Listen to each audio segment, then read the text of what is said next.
ಎಲ್ರಿಗೂ ನಮಸ್ಕಾರ, welcome back to the channel. Name is Madhu. ನಿನ್ನೆ ಮೂವಿ ರಿವ್ಯೂ ಮಾಡೋಕ್ಕಾಗಲಿಲ್ಲ ಬಿಕಾಸ್ ನಿನ್ನೆ ನನ್ನ ಮದುವೆ ಇತ್ತು. ಹೆಂಗಾದರೂ ಮಾಡಿ ಗ್ಯಾಪಲ್ಲಿ ನೋಡೋಣ ಅಂತ ಅಂದ್ಕೊಂಡೆ. ಸ್ಟಿಲ್ ಸುಸ್ತಾಗಿತ್ತು, ಟಯರ್ಡ್ ಆಗಿದ್ವಿ. ಮದುವೆ ಮತ್ತು ರಿಸೆಪ್ಷನ್ ಮುಗಿಸ್ಕೊಂಡು GT ಮಾಲಿಂದ ಮನೆಗೆ ಬರೋಷ್ಟರಲ್ಲಿ ತುಂಬ ಹೊತ್ತಾಗಿತ್ತು. ಎನಿವೇಸ್ ಅದು ಬಿಟ್ಟರೆ UI ಯೂಶಲಿ ನಾವು ಒಂದು ಸಿನಿಮಾನ ಹಿಟ್ ಆ್ಯಂಡ್ ಫ್ಲಾಪ್ ಅಂತ ಡಿಸೈಡ್ ಮಾಡ್ತೀವಿ. ಆ್ಯಂಡ್ ಈ ಸಿನಿಮಾ ನಾವು ಹಿಟ್ಟಾ ಫ್ಲಾಪ ಅಂತ ಡಿಸೈಡ್ ಮಾಡುತ್ತೆ. ಇದು UI ಸಿನಿಮಾದ ಒಂದು ಹೈಲೈಟೆಡ್ ಪಾಯಿಂಟ್. ನಾವೇನು ಮಾಡ್ತಾಯಿದ್ದೀವಿ, ಏನು, ಎತ್ತ, ಯಾಕೆ, ಯಾರು, ಎಲ್ಲಿ, ಏನೇನೆಲ್ಲ ಮಾಡ್ತಿದ್ದೀವಿ, ಅದರದ್ದು ಯಾರ ಕೈವಾಡ ಇದೆ, ಇದನ್ನೆಲ್ಲ ನಿಮಗೆ ಹೆಚ್ಚು ಕಡಿಮೆ 2.25 ಗಂಟೆಯಲ್ಲಿ ಒಪ್ಪಿಸರು ತುಂಬ ಚೆನ್ನಾಗಿ ತೋರಿಸುವಂಥ ಪ್ರಯತ್ನನ ಮಾಡಿದ್ದಾರೆ. UI ಅಂತಂದರೆ ಯೂನಿಕ್ ಇಂಟರ್ಫೇಸು, ಯೂನಿವರ್ಸಲ್ ಇಂಟರ್ಫೇಸು, ಆಮೇಲೆ ಇನ್ನೇನೇನೇನೋ ಹೇಳ್ತಿದ್ರು. But it is an ultimate interface ಅಂತ ನಾನು ಹೇಳೋಕ್ಕೆ ಇಷ್ಟಪಡ್ತೀನಿ. Because we are in the ultimate interface right ನಾವು. ಯಾಕೆಂದರೆ ಅಲ್ಟಿಮೇಟ್ ಅಂದರೆ ಕೊನೆ ಅಂತ, ಅಂತಿಮ ಅಂತ ಅಲ್ಟಿಮೇಟ್ ಅಂದರೆ.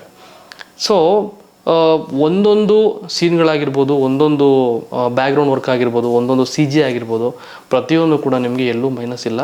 ಕೆಲವೊಂದು ಪಾಯಿಂಟಲ್ಲಿ ಮಾತ್ರ, ಯಾವುದೋ ಕೆಲವೊಂದು ಸೀನ್ಗಳಲ್ಲಿ ಮಾತ್ರ ನಿಮಗೆ ಎಲ್ಲೋ ಒಂದು ಸ್ವಲ್ಪ ಗ್ರಾಫಿಕ್ಸ್ ಮತ್ತು CG ಒಂಚೂರು ಡೌನ್ ಆಯಿತಾ ಅಂತ ಡೌಟ್ ಬರುತ್ತೆ.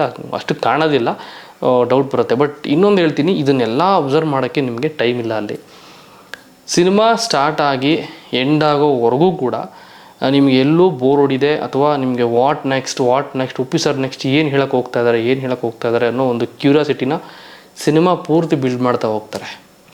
ಒಂದು ಮೈಂಡ್, ಆ ಮೈಂಡಲ್ಲಿ ಒಬ್ಬ ಮೆದುಳಲ್ಲಿ ಅಂದರೆ ನಮ್ಮ ಮನಸ್ಥಿತಿ ಅಟ್ ಪ್ರೆಸೆಂಟ್ ನಾವೇನು ಥಾಟ್ಸ್ ಇಟ್ಕೊಂಡಿರ್ತೀವಿ, ನಾವೇನು ಥಿಂಕ್ ಮಾಡ್ತಾಯಿದ್ದೀವಿ.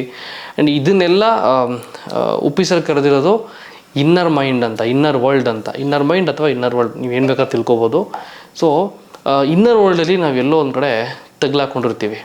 ಇಲ್ಲ ಇದು ಹಿಂಗೆ ಇದೆ, ಇಲ್ಲ ಇದಿಷ್ಟೇ ಕತೆ, ಇಲ್ಲ ಇದಿದ್ರೇ ಹಿಂಗೆ. ಅದರ ಆಚೆಗೂ ಒಂದು ಪ್ರಪಂಚ ಇದೆ ಅನ್ನೋದನ್ನು ನೀವು ತಿಳ್ಕೊಬೇಕು ಅಂತಂದರೆ ನಿಮ್ಮ ಇನ್ನರ್ ವರ್ಲ್ಡಿಂದ ಆಚೆ ಬರಬೇಕು. ಇಟ್ ಮೀನ್ಸ್ ಒಂದು ಎಕ್ಸಾಂಪಲ್ ಹೇಳಬೇಕು ಅಂತಂದರೆ ಮೊಬೈಲಲ್ಲಿ ತಿಳ್ಕೊಳ್ಳಿ. ಮೊಬೈಲಲ್ಲಿ ನಾವು ಕನ್ಸ್ಯೂಮ್ ಮಾಡ್ತಾಯಿದ್ದೀವಿ, ಓಕೆನಾ. ಪ್ರೊಡಕ್ಟಿವಿಟಿ ಇಲ್ಲ ನಮ್ಮಲ್ಲಿ. ನಾವು ನಮ್ಮ ಟೈಮ್ನ ವೇಸ್ಟ್ ಮಾಡ್ತಾಯಿದ್ದೀವಿ. ನಮ್ಮ ಹತ್ರ ಇರೋ ಬಟ್ಟೆಗಳನ್ನೆಲ್ಲ ಕಿತ್ಕೊಂಡು ಲಂಗೋಟಿ ಹಾಕಿದರೂ ಕೂಡ ನಾವು ಎಷ್ಟು ಸೇಫ್ ಆಗಿದ್ದೀವಿ, ನಮ್ಮ ದೇಶ ಎಲ್ಲೋ ಹೋಗ್ತಾ ಇದೆ, ನಾವು ಹಂಗಿದ್ದೀವಿ, ನಾವು ಹಿಂಗಿದ್ದೀವಿ ಅಂತ ಮಾತಾಡ್ಕೊತಾ ಇದ್ದೀವಿ. ಪ್ರಸ್ತುತ ಅಂದರೆ ಪಾಸ್ಟ್, ಪ್ರೆಸೆಂಟ್ ಆ್ಯಂಡ್ ಫ್ಯೂಚರ್ ಈ ಮೂರನ್ನು ತುಂಬ ಚೆನ್ನಾಗಿ ಒಪ್ಪಿಸೋರು ನಮಗೆ ಅರ್ಥ ಮಾಡಿಸ್ತಾರೆ. ಅಟ್ ಪ್ರೆಸೆಂಟು ನಾವು ಪ್ರೆಸೆಂಟಲ್ಲಿದ್ದೀವಿ. ಪಾಸ್ಟು ಏನು ಪಾಸ್ಟ್ ಇತ್ತು ಅಂದರೆ ನಿನ್ನೆ ಮೊನ್ನೆ ಪಾಸ್ಟ್ ತೋರಿಸಿಲ್ಲ ಅವರು. ಅಂದರೆ 10, 20, 30, 40 ವರ್ಷ, 50 ವರ್ಷ, 100 ವರ್ಷ, 200 ವರ್ಷ ಪಾಸ್ಟ್ ತೋರಿಸಿಲ್ಲ ಅವರು.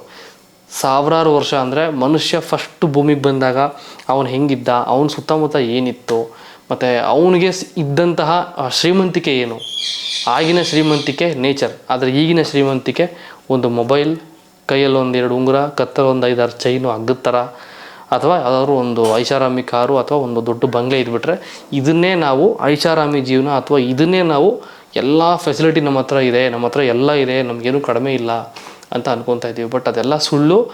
ಇದರಿಂದ ನಾವು ಆಚೆ ಹೋದರೆ, ಇದರಿಂದ ನಾವು ಹೇಳಿದ್ನಲ್ಲ ಇಷ್ಟೊತ್ತು, ಕಾರ್, ಮೊಬೈಲ್, ಬಿಲ್ಡಿಂಗ್ ಅಥವಾ ನಿಮ್ಮ ಹತ್ರ ಇರೋ ದುಡ್ಡು ಎಲ್ಲದರಿಂದ ಆಚೆ ಹೋದರೆ ಇನ್ನೊಂದು ಪ್ರಪಂಚ ಇದೆ. ಆ ಪ್ರಪಂಚ ಹೆಂಗೆ ಹಾಳಾಯಿತು, ಅಥವಾ ಅದನ್ನು ನಾನು ಮತ್ತೆ ಅದನ್ನು ರಿಕವರ್ ಮಾಡ್ಕೋಬೋದಾ. ರಿಕವರ್ ಮಾಡಬೇಕು ಅಂತಂದರೆ ಎಂಥ ಜನಗಳನ್ನ ನಾನು ಹಾಳು ಮಾಡಬೇಕು, ಎಂಥ ಜನಗಳನ್ನ ನಾನು ಉದ್ಧಾರ ಮಾಡಬೇಕು, ಯಾರು ಹೊಡಿಬಾರ್ದು ಅನ್ನೋದನ್ನು ಡಿಸೈಡ್ ಮಾಡೋನೇ ಈ ಸಿನಿಮಾದಲ್ಲಿ ಕಲ್ಕಿ. ಏನು ಹೊಡಿಬೇಕು, ಏನು ಹೊಡಿಬಾರ್ದು ಅಂದರೆ ಈ ವಿಚಾರಗಳು ಬೇರೆಯೇ ಇದೆ. ನಾನು ನಿಮಗೆ 2.5 ಗಂಟೆ ಸಿನಿಮಾ ನೋಡಿನೇ ಕನ್ಫ್ಯೂಷನ್ ಆಗ್ಬಿಡುತ್ತೆ ನನಗೆ. ಏನೂ ಅಷ್ಟೊಂದೇನೂ ಅರ್ಥ ಆಗಲಿಲ್ಲ. ಓಕೆನಾ. ಉಪೇಂದ್ರ ಸಿನಿಮಾ 25 ವರ್ಷಗಳ ಹಿಂದೆ ಬಂದಿದ್ದು. ಆ ಸಿನಿಮಾ ಎಲ್ರಿಗೂ ಇಷ್ಟ ಆಗಿತ್ತು. ಬಟ್ ಕೆಲವೊಂದು ಲೈನ್ಸ್ ಇದೆಯಲ್ಲ, ಅಲ್ಲಿ ಬಾ ವಿ ಲವ್ ಯು ಬಾ ಅನ್ನೋದನ್ನು ನಾವು ದಿನಾಗ್ತೀನಿ ಅಂತ ಅರ್ಥ ಮಾಡ್ಕೊಂಡಿದ್ವಿ.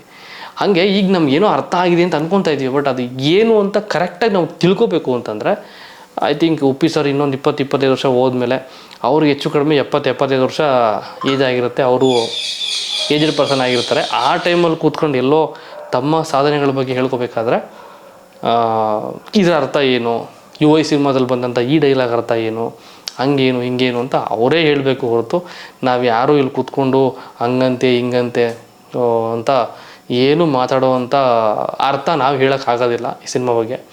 ಆ್ಯಂಡ್ ಇನ್ನೊಂದು ವ್ಯಾಲಿಡ್ ಪಾಯಿಂಟ್, ಪ್ರೆಸೆಂಟ್ ಇರೋವಂಥ ಒಂದು ರಾಜಕೀಯ ವ್ಯವಸ್ಥೆ, ಅದರಲ್ಲಿ ನಾವು ಹೆಂಗೆ ತಗಲಾಕೊಂಡಿದ್ವಿ, ಮತ್ತು ಈ ಮೀಡಿಯಾ ಈ ಜೋಕರ್ನ ಒಂದು ಜೋಕರ್ ಕ್ಯಾರೆಕ್ಟರ್ ಇದೆ ಗೊತ್ತಾ, ಸಾಧು ಕೋಕಿಲ ಸರ್ದು, ಅವ್ರನ್ನ ಜೋಕರ್ ಥರ ತೋರಿಸಿದ್ದಾರೆ.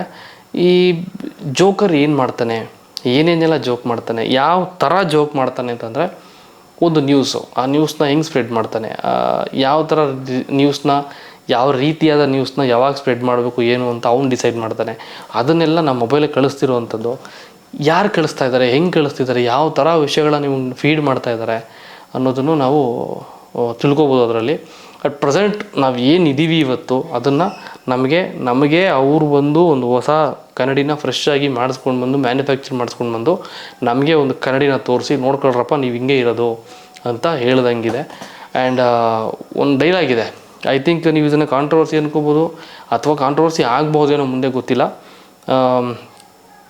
ಗ್ಯಾಂಗ್ಸ್ಟರ್, ಮಾನ್ಸ್ಟರ್ ಮತ್ತು ಡೈನಾಸರ್ಗಳೆಲ್ಲ ನನಗೆ ಬೇಕಾಗಿರೋದು ಸರ್ವೈವರ್ ಅಂತ ಒಂದು ಡೈಲಾಗ್ ಇದೆ. ಅಲ್ಲಿ ಥಿಯೇಟ್ರ್ ಫುಲ್ಲು ವಿಜಿಲು ಬ್ಲಾಸ್ಟು. ಯಾಕೆ ಅಂತಂದ್ರೆ ನಿಮಗೆಲ್ಲ ಗೊತ್ತು ಗ್ಯಾಂಗ್ಸ್ಟರ್ ಯಾರು, ಮಾನ್ಸ್ಟರ್ ಯಾರು, ಆ್ಯಂಡ್ ಡೈನಾಸರ್ ಯಾರು ಎಲ್ಲ ನಿಮಗೆ ಗೊತ್ತು. ಅದನ್ನೆಲ್ಲ ನೋಡಿದಾಗ ನಮ್ಗೆ ಏನಪ್ಪ ಎಲ್ಲೆಲ್ಲಿಂದ ಎಲ್ಲೆಲ್ಲಿಗೋ ಕನೆಕ್ಟ್ ಮಾಡಿಬಿಟ್ಟಿದ್ದಾರೆ. ಸರ್ವೈವರ್ ಯಾಕೆ ಈ ಸಿನಿಮಾದಲ್ಲಿ ಇರ್ತಾನೆ, ಅವ್ನು ಸರ್ವೈವರ್ ಅಂದರೆ ಏನು ಅರ್ಥ ಅನ್ನೋದನ್ನು ನಾವು ಸಿನಿಮಾ ನೋಡಿದ್ರೇ ಗೊತ್ತಾಗುತ್ತೆ. ನನಗೆ ತುಂಬ ಬೇಜಾರಾಗಿದ್ದು, ನಾನು ಆವಾಗ ಯೋಚನೆ ಮಾಡ್ತಾ ಇರ್ತೀನಿ, ಈ ಹರಿತಾ ಇರುವಂಥ ಕೆಮಿಕಲ್ ತುಂಬಿಕೊಂಡಿರುವಂತಹ ಮೋರಿಗಳು ಅಥವಾ ಗಲೀಜಾಗಿ ಗಬ್ಬು ನಾರ್ತಾ ಇರುವಂತಹ ಮೋರಿಗಳು, ಆಮೇಲೆ ಈ ಬಾತ್ರೂಮ್ ಪಿಟ್ಗಳೆಲ್ಲ ಓಪನ್ ಆಗಿ ರೋಡಲ್ಲೆಲ್ಲ ನೀರು ತುಂಬಿಕೊಳ್ಳುವಂಥದ್ದು, ಈ ಹೆಚ್ಚು ಕಡಿಮೆ ಕೆಲವೊಂದು ಕಡೆ ಸಮುದ್ರ ಹೆಂಗಾಗಿರುತ್ತೆ ಅಂತಂದರೆ 10-20 ಅಡಿ ಒಳಗಡೆ ಹೋಗಬೇಕು ಅಂತಂದರೆ ನಾವು ಪ್ಲಾಸ್ಟಿಕ್ ಬಾಟಲ್ಸ್ ಮತ್ತು ಕವರ್ಗಳು ಮತ್ತು ವಿಷಯುಕ್ತ ಐಟಮ್ಗಳನ್ನ ದಾಟ್ಕೊಂಡು ನಾವು ಮುಂದಕ್ಕೆ ಹೋಗಬೇಕಾಗತ್ತೆ. ಸೊ ಅದರಿಂದ ನಮ್ಮ ನೇಚರ್ ಮೇಲೆ ಆಗ್ತಿರುವಂಥ ಎಫೆಕ್ಟ್ ಏನು, ಅಥವಾ ಅದನ್ನು ಕ್ಲಿಯರ್ ಮಾಡಿದ್ರೆ ಏನು ಮಾಡಬೇಕು, ಇದನ್ನೆಲ್ಲ ತುಂಬ ಡೀಪಾಗಿ ತೋರಿಸಿದ್ದಾರೆ ನಿಮಗೆ. ಆದರೆ ನೀವು ಎಷ್ಟೇ ಅರ್ಥ ಮಾಡ್ಕೊಳ್ಳೋ ಪ್ರಯತ್ನ ಮಾಡಬೇಕು ಅಂತಂದ್ರೂ ತುಂಬ ಕಷ್ಟ ಆಗುತ್ತೆ. ಆಮೇಲೆ ಈ ಕಿರ್ಚಾಡ್ಕೊಂಡು ಮೂವಿ ರಿವ್ಯೂ ಕೊಡೋದು, ಮೂವಿ ಅರ್ಥ ಆಯ್ತಾ ಇಲ್ವಾ ಅಂತ ಹೇಳೋದು, ಅಥವಾ ಏನಕ್ಕೆ ಅರ್ಥ ಆಗಿಲ್ಲ, ಇದೆಲ್ಲ ಸೋಷಿಯಲ್ ಮೀಡಿಯಾ ಸ್ಟಾರ್ಗಳು, ಸೋಷಿಯಲ್ ಮೀಡಿಯಾದಲ್ಲಿ ನಾವು ಏನು ಮಾಡ್ತಾಯಿದ್ದೀವಿ, ಯಾವ ಥರ ನಾವು ಡೇಟಾ ಕನ್ಸ್ಯೂಮ್ ಮಾಡ್ತಾಯಿದ್ದೀವಿ, ಇದನ್ನೆಲ್ಲ ನಿಮಗೆ ಇನ್ ಡೆಪ್ತ್ ಆ್ಯಂಡ್ ಡೀಟೇಲ್ ಆಗಿ ಒಪ್ಪಿಸೋರು ನಿಮಗೆ ಅರ್ಥ ಮಾಡಿಸುವಂಥ ಪ್ರಯತ್ನನ ಮಾಡಿದ್ದಾರೆ ಅಂತ ಹೇಳ್ಬೋದು. ಸೊ ಇಷ್ಟಿತ್ತು ನನ್ನ ರಿಯಾಕ್ಷನ್. ಇದು ರಿವ್ಯೂ ಅಂತ ಅಂದ್ಕೊಳ್ಳೋದಕ್ಕಿಂತ ನನಗೇನು ಅನ್ನಿಸ್ತು ಹೇಳ್ತಾ ಇದ್ದೀನಿ. ಇದರಲ್ಲಿ ನೆಗೆಟಿವ್ ಪಾಯಿಂಟ್ ಅಂತ ಏನೂ ಇಲ್ಲ, ನೆಗೆಟಿವ್ ಪಾಯಿಂಟ್ ಆಗಬಹುದು ಇದು ಅಂತ ಅಂದ್ಕೊಂಡೆ ನಾನು. ಅಷ್ಟರಲ್ಲಿ ಅದು ಆ ಸೀನೇ ಟರ್ನ್ ಆಗೋಗ್ಬಿಡುತ್ತೆ. ಈ ದೇವರ ಫೋಟೋ ವಿಚಾರದಲ್ಲಿ ಇರುವಂತಹ ದೇವರ ಚಿಹ್ನೆಗಳಿಗೆ ಸಂಬಂಧಪಟ್ಟಂಥ ವಿಷಯ ಅದು. ಇದೇನಾದರೂ ನಿಮಗೆ ಗೊತ್ತಾಗ್ತಿದೆ, ನಾನು ಹೇಳ್ತಿರೋದು ನಿಮ್ಗೆ ಅರ್ಥ ಆಯಿತು ಅಂತಂದರೆ ಐ ಥಿಂಕ್ ಇದನ್ನು ನೀವು ಕಮೆಂಟ್ ಮಾಡಿ ತಿಳಿಸಿ ನಿಮಗೇನು ಅರ್ಥ ಆಯಿತು ಅಂತ. ಓಕೆ, ಮತ್ತೆ ಸಿಗ್ತೀನಿ ಇನ್ನು ವಿಡಿಯೋದಲ್ಲಿ ಅಂತ ಹೇಳ್ತಾ ಸದ್ಯಕ್ಕೆ ಬಾಯ್, ಸಿಗ್ತೀನಿ ಮತ್ತೆ, ಅಲ್ಲಿವರೆಗೂ ಬಾಯ್, ಥ್ಯಾಂಕ್ ಯು.